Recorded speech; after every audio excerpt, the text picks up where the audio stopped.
વલસાડના અતુલ અને તિથલ રોડ ઉપર ચેન સ્નેચિંગ કરવાના ગુનામાં સંડોવાયેલા બે આરોપીને ઝડપી પડાયા. ભિલાડ પોલીસ પાસેથી ટ્રાન્સફર વોરંટ વડે આરોપીનો કબજો મેળવી તપાસ હાથ ધરાઈ.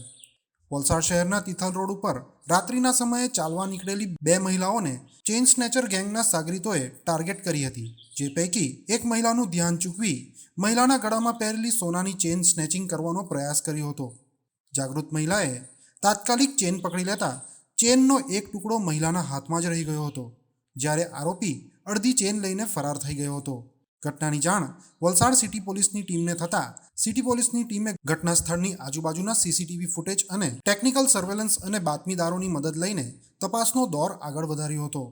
વલસાડ એલસીબી અને એસઓજીની ટીમે બાતમીના આધારે ભિલાડ ચેકપોસ્ટ પાસેથી આરોપીને ઝડપી પાડ્યા હતા.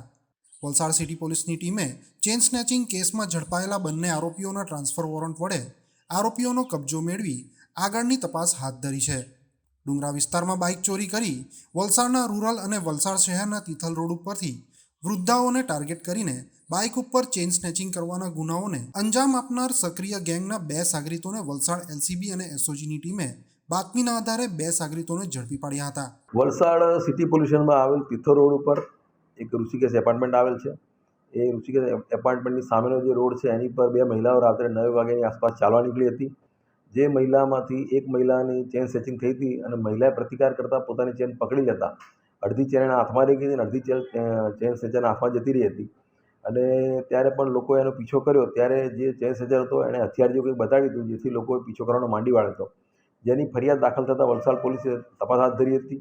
આ તપાસ દરમિયાન સીસીટીવી ફૂટેજ ચેક કરતા એક વ્યક્તિ એમની પાછળ લાલ જેકેટ પહેરીને અને જીન્સનું પેન્ટ પહેરીને જતો દેખાય છે. પગમાં સ્પોર્ટ શૂઝ પહેરેલા છે અને એ વ્યક્તિ આગળ જતાં બીજા એક મોટરસાઇકલની પાછળ બેસી જાય છે અને બંને જણા જતા રહે છે. એવું ક્લિયર થતાં એ બાબતે વધુ તપાસ હાથ ધરી આગળના સીસીટીવી ચેક કરતાં જે મોટરસાઇકલ હતું એ લાલ કલરનું પલ્સર હોવાનું ક્લિયર થયું હતું. અને આ જ વર્ણનવાળી વ્યક્તિઓ અને આ જ વર્ણનવાળું પલ્સર અગાઉ ભોળાનગર પારનેરા પાસે વલસાડ રૂરલની અંદર એક બનાવ બન્યો હતો. એમાં પણ આ જ વર્ણનવાળા વ્યક્તિઓ અને આ જ વર્ણનવાળું મોટરસાઇકલ વપરાયાનું જાણવા મળ્યું હતું. તેમાં પણ આ જ એમોથી વ્યક્તિઓ જ્યારે પાછળ દોડી ત્યારે હથિયાર જેવું બતાવેલાનું તપાસમાં ખુલ્યું હતું. જે બાબતે વલસાડ રૂરલ અને વલસાડ સિટી પોલીસે વધુ તપાસ હાથ ધરતા અન્ય સીસીટીવી કેમેરા ચેક કરતા બંને વ્યક્તિઓ આગળ મોટરસાઇકલ મૂકીને એક જગ્યાએ જતી રહેલી હોવાનું જાણવા મળ્યું હતું. મોટરસાઇકલની વધુ તપાસ હાથ ધરતા એ મોટરસાઇકલ ચોરીમાં ગયેલાનું ખુલ્યું હતું. અને આગળ બીજું ચેક કરતાં એ વ્યક્તિ ઉતરીને ક્યાં ગઈ અને કોને મળી.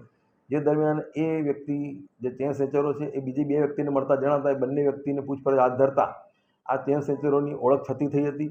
જે ઓળખ આધારે આ લોકોને પોલીસે પકડી પાડેલા અને જેમાં જે હથિયાર બતાવ્યું હતું હથિયાર પણ મળી આવેલું, જેથી બંને જણા વિરુદ્ધ ચેન સ્નેચિંગ અને ઉપર અગાઉ જે ગુના બન્યા હતા હથિયાર બતાવ્યું હતું તેના આર્મ્સ એક્ટ મુજબ પણ ગુનો દાખલ થયેલો છે. આ બંને વ્યક્તિઓએ બીજા કોઈ અન્ય ગુના આ જિલ્લામાં કે અન્ય જિલ્લામાં આચર્યા છે કેમ એ બાબતે પોલીસ વધુ તપાસ કરી રહી છે.